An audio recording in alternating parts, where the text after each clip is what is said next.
मेरे और मेरे ननियाल परिवार मिला के लगभग 13 साधु है तेरापंथ समाज में।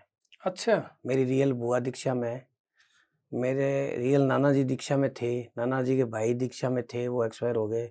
मेरी रियल काके की बेटी बहन अभी भी है, बुआ है। मतलब हमारे परिवार में 13 साधु संत हैं जो तेरापंथ समाज में दीक्षार्थी है। भारत सरकार के कानून मंत्री है, भारतीय जनता पार्टी के बहुत वरिष्ठ नेता हैं, बीकानेर संभाग के, राजस्थान के। मैं तो बहुत छोटा सा कार्य करता हूँ। अगले दिन पत्रिका में छपा था जी। रांका के रथ में सवार सिद्धि और गोपाल। उन्होंने कहा जो ये खाने के पैकेट आप चला रहे हो, एक बार इसको कम करो। आगे आने वाला समय ऐसा आएगा उसमें लोगों को ऑक्सीजन नहीं मिलेगी। तब अपने को ये बात ऐसी लगती थी मजाक। जो यूआईटी 52 करोड़ कर्जे में थी उसको 250 से 350 करोड़ के काम करा के 38 करोड़ रुपए बैलेंस छोड़ के आया था। एक चर्चा और चलती है कि महावीर जी के वहाँ एक महावीर भोजनालय चलता है। जो हॉस्पिटल में जो बच्ची मिली वो उसके माँ बाप नहीं थे, उसके मदर की डेथ हो गई और वो पास में रो रही थी। उस मदर के पास भी कोई आईडी नहीं थी, कोई प्रूफ नहीं था कहाँ के हैं कहाँ के नहीं है। तो उस बच्ची को उस टाइम कलेक्टर साहब थे आरती डोगरा मैडम, उन्होंने बालिका गृह में भेजा और उन्होंने एक ट्रस्ट बनाया। यूआईटी के पूर्व चेयरमैन और भाजपा नेता महावीर रांका आज हमारे साथ चर्चा के लिए उपस्थित है। हम इनसे जानेंगे इनके राजनीतिक जीवन के बारे में, इनके सामाजिक जीवन के बारे में और इनके पारिवारिक पृष्ठभूमि के बारे में। बहुत सारी बातें ऐसी जानेंगे जो अब तक अनकही है। तो आप हमारे साथ बने रहिए।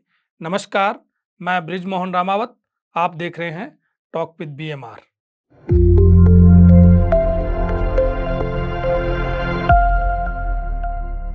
Mahavir ji, talk with BMR में आपका बहुत बहुत स्वागत। आपका भी बहुत बहुत स्वागत, धन्यवाद जो आपने हमारे को बुलाया। महावीर जी, आपकी एक छवि बनी हुई है सामाजिक कार्यकर्ता के रूप में। सोशली कहीं भी काम हो, महावीर रांका को याद किया जाता है। तो ये जर्नी आपकी कहाँ से स्टार्ट हुई? ये मेरे परिवार में, मेरे और मेरे ननियाल परिवार मिला के लगभग 13 साधु है तेरापंथ समाज में। अच्छा। मेरी रियल बुआ दीक्षा में है। मेरे रियल नाना जी दीक्षा में थे। नाना जी के भाई दीक्षा में थे, वो एक्सपायर हो गए। मेरी रियल काके की बेटी बहन अभी भी है, बुआ है। मतलब हमारे परिवार में 13 साधु संत हैं जो तेरापंथ समाज में दीक्षार्थी है जी। तो ये संस्कार शुरू से रहे परिवार में कि भाई जो हो सकता है, जिस परिस्थिति हो, कुछ ना कुछ करना चाहिए। तो आपको ये परिवार से संस्कार मिले हैं? माता पिता, परिवार और उसके बाद में मेरे पार्टनर थे लूनगंज जी का जो स्वर्गीय हो गए कोरोना काल में, पूनम चंद जी कच्छावा जो स्वर्गीय हो गए, उनका बड़ा योगदान रहा मेरे साथ। गणेश जी बोथरा है। मतलब बहुत से ऐसे लोग हैं जो भी काम मैंने आज तक अगर बिड़ा उठाया है तो मेरे पीछे लोग खड़े हैं कि तू कर। उनको पता है कि जो कर रहा है वो सही कर रहा है, उसी विश्वास के साथ वो पीछे खड़े रहते हैं। आज कोरोना काल में जो भी 536 सिलेंडर की बैंक राजस्थान में आपको कहीं नहीं मिलेगी जी। जो प्राइवेट बैंक हो और निःशुल्क हो। जो सक्षम है वो 250 रुपये के गैस के पैसे देते, नहीं सक्षम है तो वो भी फ्री है। वो भी निर्णय खुद को ही करना है उसको, ये नहीं कि भाई कोई हमारा ट्रस्ट निर्णय करता है। आया है उसी टाइम खुद ही निर्णय करता है कि भाई मैं सक्षम हूँ तो 250 रुपये दे दे गैस के, और कोई चार्ज नहीं। और वो आज भी चल रही है। अच्छा। हाँ। अच्छा, ये ऑक्सीजन सिलेंडर की आपने बात कही तो ये बिल्कुल आइडिया नया था एकदम। बिल्कुल। तो ये किसने दिया आपको आइडिया? तत्कालीन कलेक्टर थे और एक डॉक्टर थे। मेन तो जो पीडी तंवर साहब थे, जी। उन्होंने कहा जो ये खाने के पैकेट आप चला रहे हो, एक बार इसको कम करो। आगे आने वाला समय ऐसा आएगा उसमें लोगों को ऑक्सीजन नहीं मिलेगी। तब अपने को ये बात ऐसी लगती थी मजाक। उस टाइम सिलेंडर की कीमत थी 9,000 रुपये, 10,000 रुपये, 9,000 रुपये, 10,000 रुपये। जी। तो हमने 200 सिलेंडर से शुरुआत की इसकी। 8 आदमी ने 25-25 सिलेंडर दिए थे, उसमें 25 मेरे थे और बाकी 7 मेरे मित्र लोग हैं, उन्होंने दिए। उसी दिन ये 300 साढ़े 300 हो गया जिस दिन हमने इसका शुरुआत की। ऐसे करते करते ये 536 हो गए। लेकिन जिस टाइम इसकी दिक्कत आनी शुरू हुई, सिलेंडर की कीमत 50,000 रुपये हो गई। 9,000 से 50,000 हो गई ये मे- कोरोना काल में। मेरे को बहुत बड़े आदमी ने फोन करके ये कहा 50 सिलेंडर आप मेरे को दे दो, 50,000 रुपये से पैसे ले लो। मैंने कहा ये सिलेंडर बीकानेर की जनता के हैं, बीकानेर से ही बाहर नहीं देंगे। जी, तो लोगों ने उस समय जिसको कमाई करनी थी खूब कमाई करी। कमाई भी की, लोगों ने सेवा भी की। ऐसी प्राइवेट सिलेंडर और भी चल रहे थे बीकानेर में। बीकानेर में, जैसे किसी के पास 25 थे, किसी के पास 15 थे। सेवा कर रहे थे लोग, सामाजिक संस्थाएं सेवा कर रही थी। 2-3 तो मेरे ध्यान में है। मैसरी समाज कर रहा था, एक लखानी जी है नापासर वाले, वो कर रहे थे। क्योंकि हम आपस में जब ये भराने की किल्लत शुरू हुई ना, तब जी। सब आपस में बात करते थे, भाई आपके भी दिक्कत आ रही है क्या, आपके भी दिक्कत आ रही है क्या। तो इस सामाजिक कार्य में कोरोना में आपने बड़ा काम किया, तो उस समय कोई ऐसा लगा कि ये जो काम मैं कर रहा हूँ बहुत अच्छा कर रहा हूँ, आपके सामने ऐसी कोई घटनाएं आई? बहुत सी घटनाएं आई। हमारे लगभग 100 कार्यकर्ता ऐसे थे जी। जिनका पास बना हुआ था। वो कोई भी कार्यकर्ता घर पे नहीं रहता था, और उसमें से 10 आदमी ऐसे होते थे जो रूटीन में ड्यूटी लगती थी 24 घंटा की। रात को 3 बजे भी ऑक्सीजन की किसी को जरूरत पड़ती थी, और ऐसा हुआ भी है। रात को 2 बजे, 3 बजे, 4 बजे ऑक्सीजन के सिलेंडर की जरूरत पड़ी और हमने दिया है।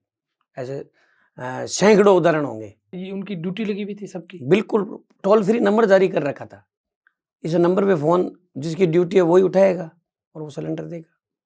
एक आपने बड़ा काम किया था, ये अनाथ जो बच्चियां हैं उनको लेकर के आपने एक अच्छा काम किया जो एक माइलस्टोन बना हुआ है, उसके बारे में थोड़ा सा जानना चाहूंगा।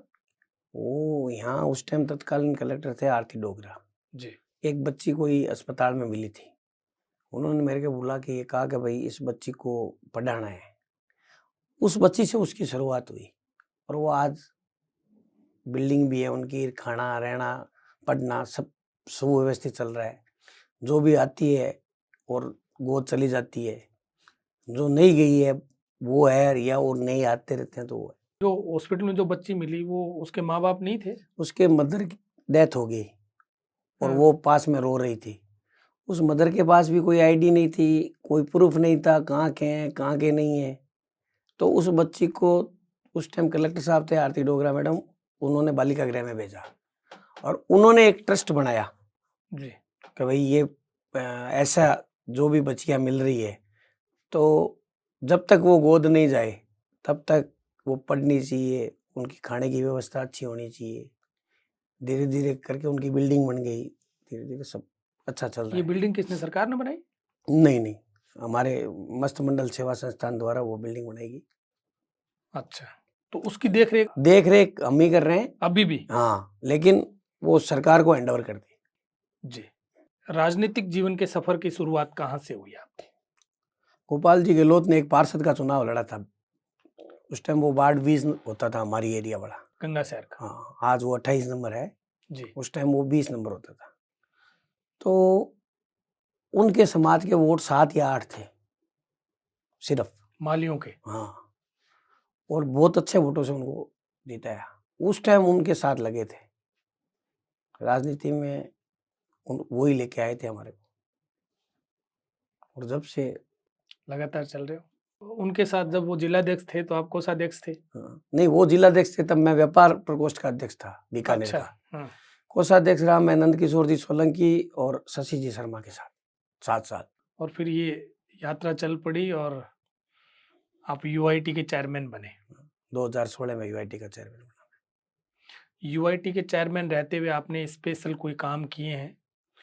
बीकानेर में 60 साल में 60 हाई मास्ट लाइट नहीं लगी हुई थी। मेरे कार्यकाल में 120 बड़ी लाइट और 50 छोटी हाई मास्ट लाइट लगी थी। 100 पार्क लगभग हमने तैयार करवाए थे। ओपन जिम, हर समाज की शमशान लगभग हमने कोशिश की तैयार कराने की। सामुदायिक भवन, मतलब सड़कें नाली, ये तो कोई मतलब रूटीन वर्क था। जो यूआईटी 52 करोड़ कर्जे में थी उसको 250 से 350 करोड़ के काम करा के 38 करोड़ रुपए बैलेंस छोड़ के आया था मैं। अभी मकसूद जी आए थे, उन्होंने कहा मेरे कार्यकाल में जितना काम हुआ उतना किसी के कार्यकाल में नहीं हुआ। अब उनके कार्यकाल में कितना काम हुआ वो तो वही बता सकते हैं, लेकिन मेरे कार्यकाल में नोटबंदी हुई, जमीनों में मंदी थी, फिर भी उस 52 करोड़ के कर्जे को हमने प्लस में लाके और 250 से 350 करोड़ के काम करवाए हैं। जी। ये ऑन रिकॉर्ड बोलता है, अब उनका तो वही बता सकते हैं। अभी आप बीकानेर पूर्व से टिकट मांग रहे हैं, हम्म। आपने पिछली बार भी मांगा? टिकट पिछली बार भी मांगा था, पार्टी है जो निर्णय करती है, वो पार्टी का निर्णय। सिद्धि बाई सा एक आरोप लगाती है आप पर हम्म। कि मेरे साथ महावीर अंका नहीं थे पिछली बार, मुझे चुनाव हराने में लगे। भाई साहब देखो, सिद्धि भाई साहब ने मैंने तो कभी सुना नहीं, मेरे सामने तो कभी कहा नहीं। एक बाजार में चर्चा है, एक रूमर है। जो चर्चा कर रहा है वही जान सकता है।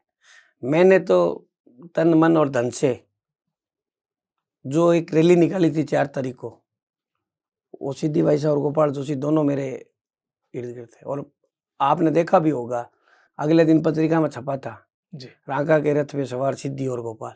तो ये आप पत्रिका की हेडिंग थी, राजस्थान पत्रिका की। तो इन आरोपों को तो आप सिरे से खारिज अब करते ये लोग कोई बातें करते होंगे, लेकिन मेरे को नहीं लगता सिद्धि कुमारी ऐसी बात करती है। हैं। अभी आप देवी सिंह बाटी के खास हो। हम तो जो भी भारतीय जनता पार्टी में है सबके खास है। एक समय में गोपाल गहलोत के खास हुआ करते थे, बिल्कुल, जब तक वो बीजेपी में थे उनके भी खास थे।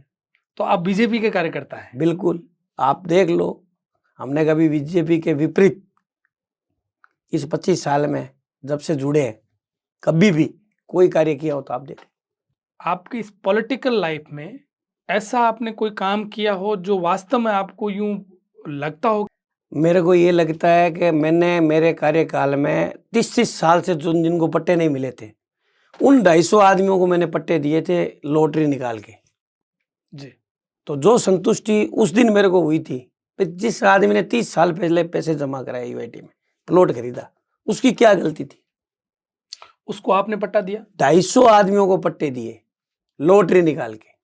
वो किस्मत उनकी है जिसका जिस कॉलोनी में आया, लेकिन हमने ये पारदर्शिता से सार्वजनिक रूप से सबको बुला के और रविंद्र रंगमंच में लॉटरी निकाल के पट्टे दिए थे।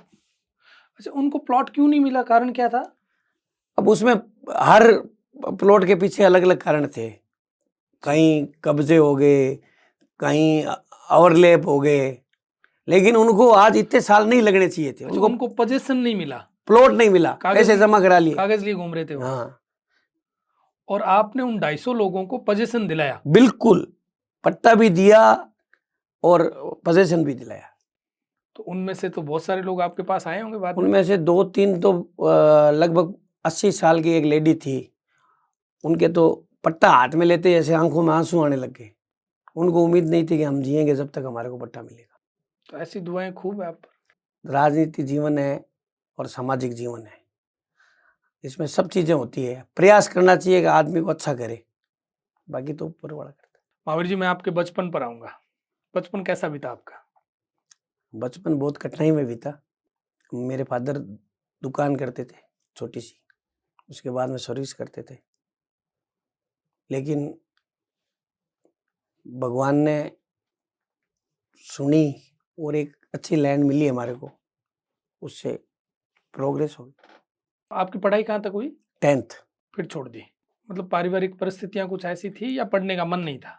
दोनों ही चीजें थी। मतलब उस टाइम ऐसा था भी नहीं कि आदमी 10 पढ़ लेता था तो क्या जी व्यापार में लग जाओ। ऐसा ज़्यादा पढ़ाई के प्रति जैसे आज बच्चों में जागरूकता है, या अभिभावकों में बच्चे को पढ़ाने के लिए कर्ज लेके भी पढ़ाते हैं, जी। उस समय में ऐसा नहीं था। तो आपने शुरू में काम क्या किया था? सब काम किए हमने। बर्तन की दुकान भी की है, प्लास्टिक की थैली भी बेची है, असम नौकरी भी की है 1.5 साल। जीवन का सफर बहुत लंबा है। खूब सारे अनुभव है। हाँ, बहुत अनुभव। आपने बचपन में कभी सोचा कि एक दिन महावीर अंका बनेगा और लोग एक चर्चा करेंगे कि भाई? ना आज सोचता हूँ, ना उस दिन कभी सोचा। हम तो छोटे कार्यकर्ता है, पार्टी के हित में जो कार्य होता है वो करते हैं, समाज के हित में जो कार्य होता है वो करते हैं। बीकानेर का आम लोग है जो, उसके हर एक के दिल में बसा हुआ है महावीर अंका। ये तो आपका बड़पन है कि आप कह रहे हो कि मैं छोटा आदमी हूँ। बहुत छोटा कार्य करता हूँ। किसी भी गली में चले जाओ, महावीर अंका को पूछ लो, हर कोई बता देगा। अब वो लोग प्यार करते हैं वो अलग चीज है, लेकिन कार्यकर्ता बहुत अच्छा, छोटा बात नेगेटिव और पॉजिटिव दोनों सेंस में जानते हैं, पर महावीर रांका को पॉजिटिव सेंस में लोग जानते हैं। वो लोगों की पसंद है सर। कम समय के लिए आपके पास एक पावर रहा, यूआईटी चेयरमैन रहे, उसमें भी आपने खूब काम कराया। फिर कोरोना में जिस हिसाब से आपने काम किया वो तारीफ काबिल है।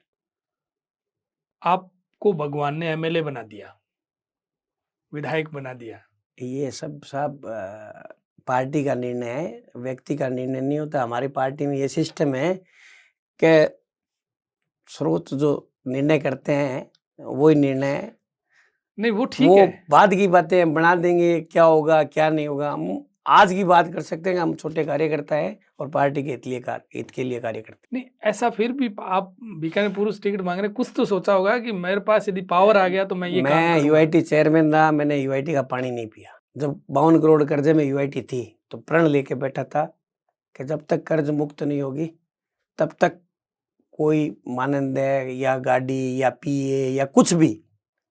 और मैंने जब तक यूआईटी में रहा, भाई हो सकता है मैं पद पे था तो लोग विरोध नहीं करे, आज तो बता ही सकते हैं जी, मैंने चाय भी यूआईटी की नहीं पी।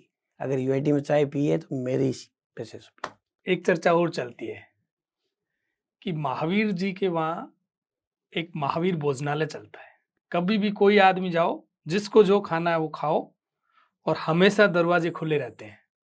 मैं 2003 में समता नगर में ऑफिस की थी, जी, वहाँ भी मेरे ऑफिस में भोजनालय चलता था। मतलब आज खाना सब स्टाफ का वहीं बनता है, आज भी बनता है। अगर वहाँ 13 आदमी काम कर रहे हैं तो खाना उनको घर से लाने की जरूरत नहीं है, वहीं बनता है। ये भोजनालय तो कौन कहता है, ये भगवान मालिक है। लेकिन खाने की व्यवस्था आज कोई आदमी आया है खाने के लिए थोड़ी आता है, वैसा जी। आपके प्रेम से आता है या कोई काम से आता है। मेरा एक अंतिम सवाल, अर्जुन राम मेघवाल और आपके बीच में एक लोगों में चर्चा है, एक सियासी हलकों में चर्चा है कि कभी आपकी बनी नहीं, विचारों के मतभेद रहे हैं। अभी जो परिवर्तन यात्रा निकली उसमें आपके और अर्जुन राम मेघवाल के पोस्टर साथ लगे, ये लोगों में कौतूहल का विषय बना। ये लोग क्या बातें करते हैं, वो हमारे शीर्ष नेतृत्व है, कानून मंत्री है भारत सरकार में। आज भारत में 506 नंबर के मंत्री हैं, जी, तो वैसा आदरणीय है। ये बातें लोग करते हैं, अपने लोगों की बातों में जाते नहीं, अपने तो काम पे विश्वास रखते हैं। और वो भारत सरकार के कानून मंत्री है, भारतीय जनता पार्टी के बहुत वरिष्ठ नेता हैं, बीकानेर संभाग के, राजस्थान के। मैं तो बहुत छोटा सा कार्यकर्ता हूँ, वो बहुत बड़े मंत्री हैं। मेरे कभी किसी के प्रति, चाहे छोटा कार्यकर्ता हो और चाहे बहुत बड़ा हो, ये बातें लोग पैदा करते हैं। हमने तो सबका आदर किया और आज भी हमारे वो आदरणीय हैं, शीर्ष नेता हैं राजस्थान के, बहुत बड़े कद्दावर नेता हैं और भारत सरकार में कानून मंत्री हैं। मावड़ जी, खूब सारी बातें हैं वैसे तो, पर समय की नज़ाकत को देखते हुए हम इसको यहीं समापन करेंगे, फिर आपके साथ कभी बैठेंगे। आप हमारे यहाँ पधारे, आपका बहुत बहुत स्वागत, आभार। आपने बुलाया इसके लिए आपका बहुत बहुत धन्यवाद। मैं बीमार का धन्यवाद। जी।